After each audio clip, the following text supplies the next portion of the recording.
Hello, it's Millennium Apple coming in, and we got tistina as an interesting archetype, seemingly based on like here goes the main deck card, Crystal Guard. During your main phase, you can change as many monsters your opponent controls as possible to face down finish, and then you can send all cards your opponent controls to the graveyard. If this card on the possession is destroyed by opponent's card, you can change as many monsters your opponent controls as possible to face down finish. Then you can send all face-up cards your opponent controls to the graveyard. You can only use each effect Crystal Guard tistina once per turn. So basically, it's basically like this is happening, and you're gonna have to accept it. So negate it twice. And then this also allows you to do the same exact thing. So it seems like they're going to be an archetype based on putting monsters in face down defense position and then allowing you to attack directly.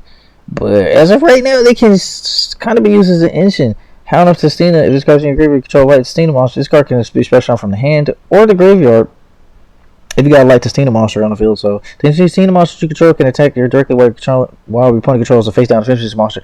They only need one face down defense position monster, guys. I'm talking fast. We're trying to make this video quick.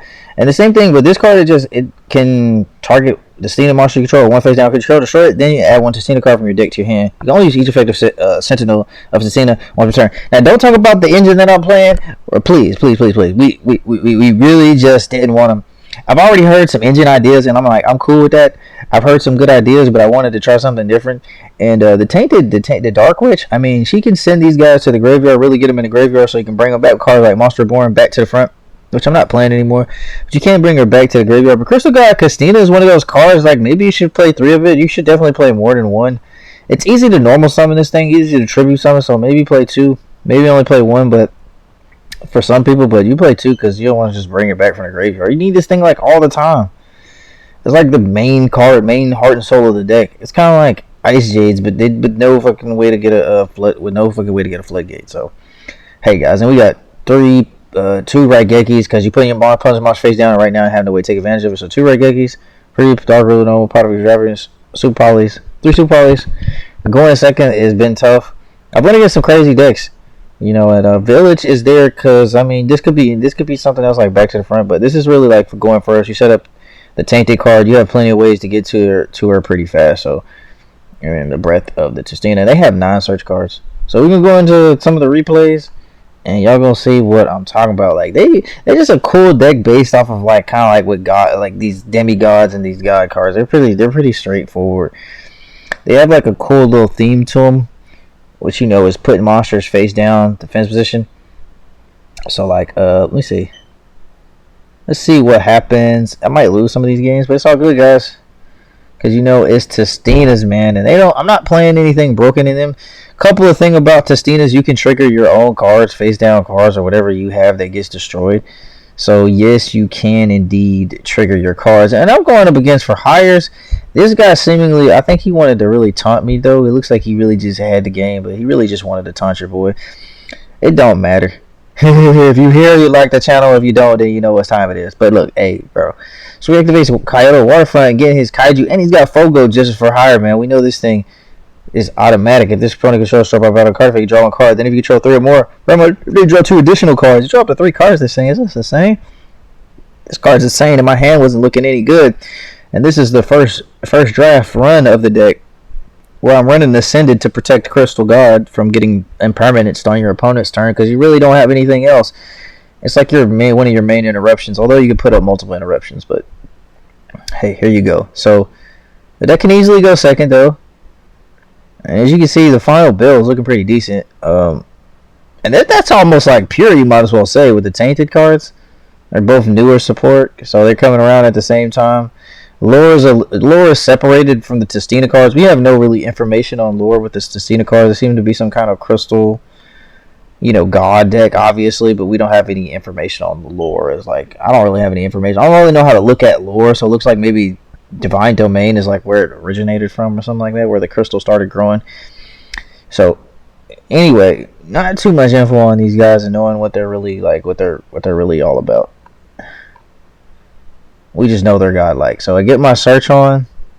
This card's interesting because it put any monsters. So this is I can target my opponent's monsters, and then bam, I can send. So I just sent, but I had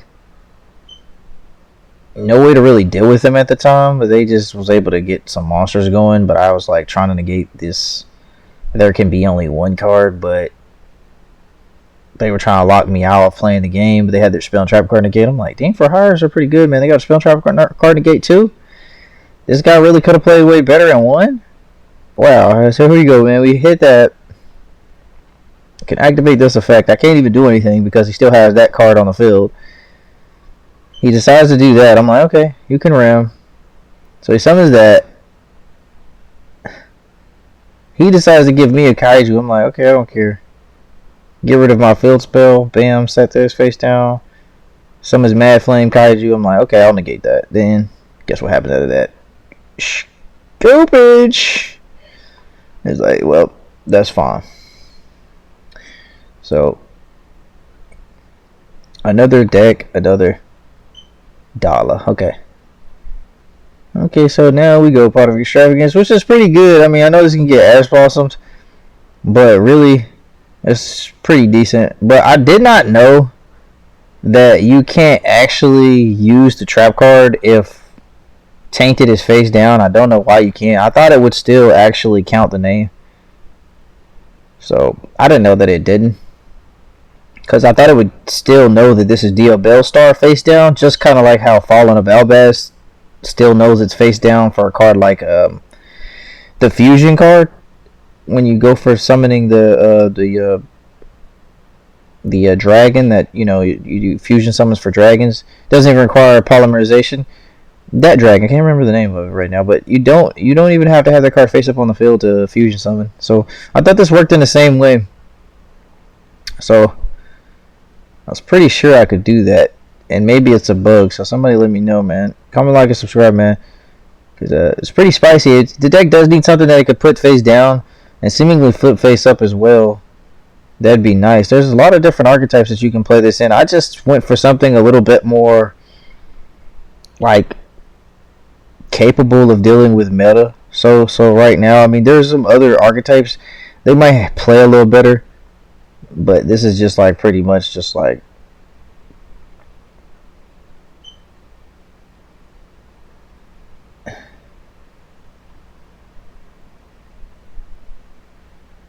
you know, it's like basic support. Like basically, like, okay, so here my opponent didn't really draw anything, and I didn't really draw anything either. This is back when I was playing back to the front. No village, but to be fair, you could play either one, and back to the front's pretty good. And right here, you could say it definitely did come up and save me. He puts this on board. He didn't really draw much of a hand and decides not to summon. He has his back row, but didn't set anything at all.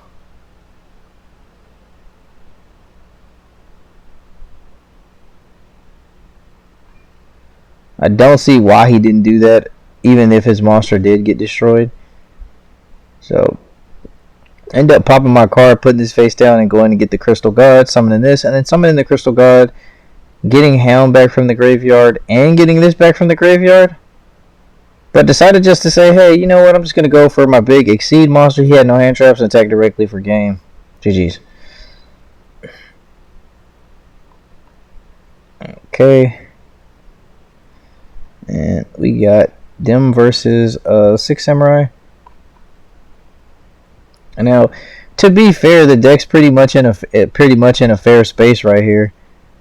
But you could say, well, that's kind of broken in a way because I can set up Village and I could put up a negate too and that interruption. But I was like, man, what deck can't do that right now? This is like an added engine. So that means that Tistinas aren't really looking too good. They have the ability to put monsters face down, but it's easily interruptible. It's only one interruption on your side of the field, and you have no other interruption. So right now they only have one interruption and one big board play that they can make against their opponent. So they don't really have many interruptions right now. So the best you could do is play them as an engine, but they do have like a really good 3 searchers, and then their cards also come back from the graveyard. So. And really easy because they get an extra normal summon off of their continuous spell. And they have a Foolish Burial field spell. And it's also a good going second card because it can just straight up summon the god from the deck going second if your opponent have more than 3 face-up cards on the field. So it's not like they have a lot of potential, and it seems like we're going to get some more support in the future for them to be able to take advantage of putting your opponent's monsters face down. So activate my Dark Hole no more, go for the Tainted Treasure. Summon Deal Star, get rid of one of the villages. Search the trap, but I have the Raigeki in hand, so my opponent loses the entire board here. Which, we already talked about that, and then I just decided to take the Deteria Beast, because why not? Can't do no damage. Dark Ruler no more, and activate Secret Village. This is a funny interaction here, like as if I needed to do this, but man, let's talk about this Tainted Treasure card, man. It just negates your opponent's effects on the field, and it doesn't even care what matters, because that's their most powerful card. I don't even have to destroy it now. They can't get it back. Even if they have to basically find a way to destroy their own card, and it wouldn't even matter, because now this is basically like saying, even if you do kill Notaria Beast, you can't activate your most powerful spell card in your deck. Gateway is negated for life right here. So I decided, and I couldn't summon Crystal God Tistina, unfortunately, this turn on my opponent go ahead and scoops. Oh, down. No, that's the wrong game, guys. So, and there we go versus, Horus. Some type of Horus deck. It looks like Horus Kaijus.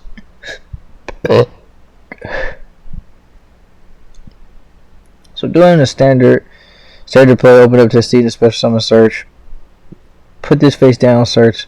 Summon this tribute summon. Actually get Crystal God Tistina out going first. Pretty good. And able to get out Dia Bellstar. And then put up a village. But my opponent opened up kind of cracked with the back row removal. I'm like, damn. I know back row removal had got a little more prevalent now, because what people are playing. That's kind of where the meta shifted to. But he did all that, but it did hurt a little bit. But at that point, I mean, like, I get to draw one off of the Tainted Treasure, and these guys are able to kind of help you come back. I mean, I'd have been able to search another field spell just off of if you leave one of the light guys alive, and then that's enough to attack for game on the next turn. So didn't even get to see the Horus cards or interact with them.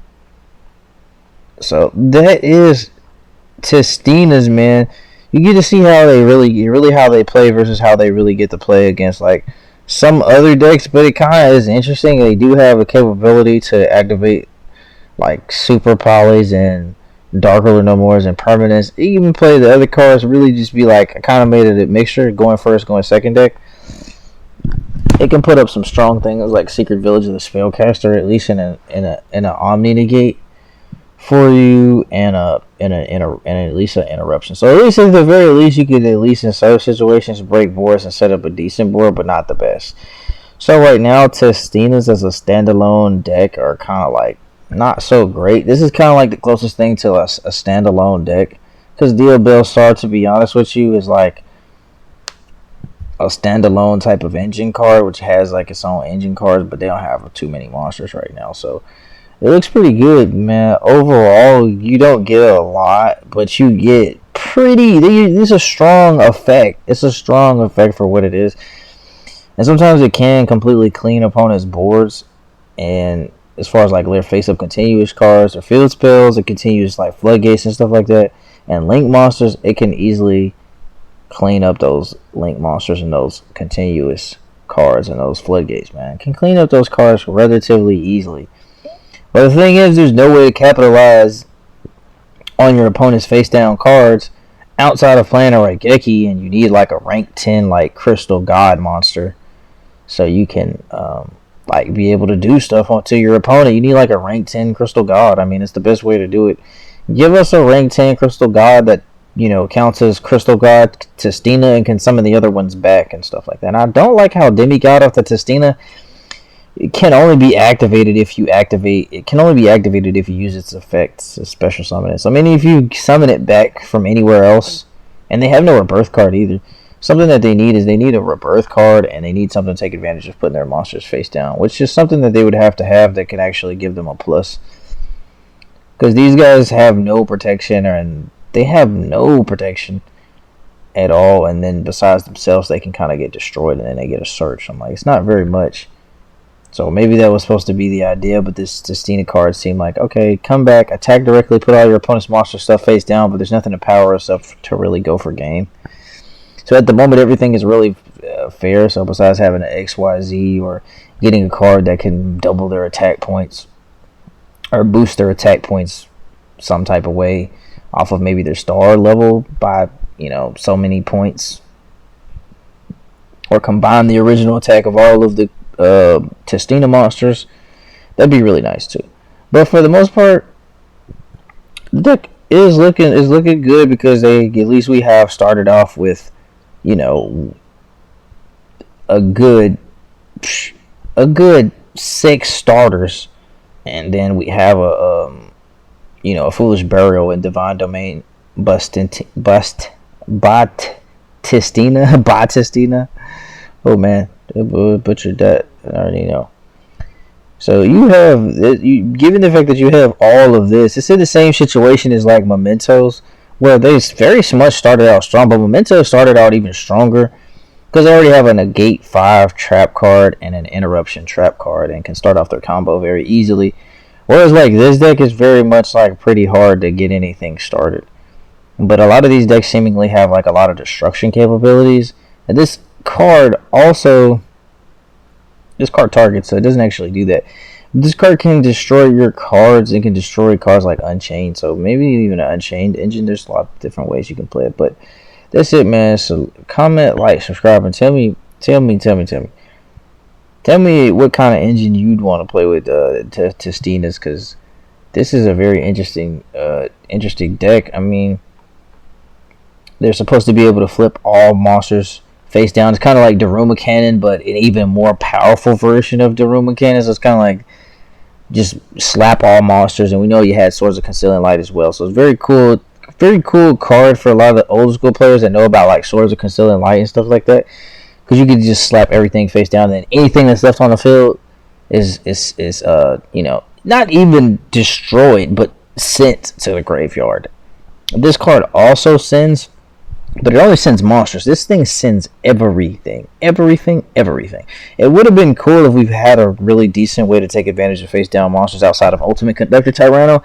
You're already running level 10 monsters that you gotta like summon to your side of the field, and Ultimate Conductor Conduct, he cannot be normal summoned. If he could be normal summoned, then yes, maybe you could indeed normal summon him, but he has to be summoned by banishing 2 Dynasty monsters, and you don't have, unless you want to play a big pill. So this is like one of the few cards that you could actually even play. So they have, like, as you see, I already had it here.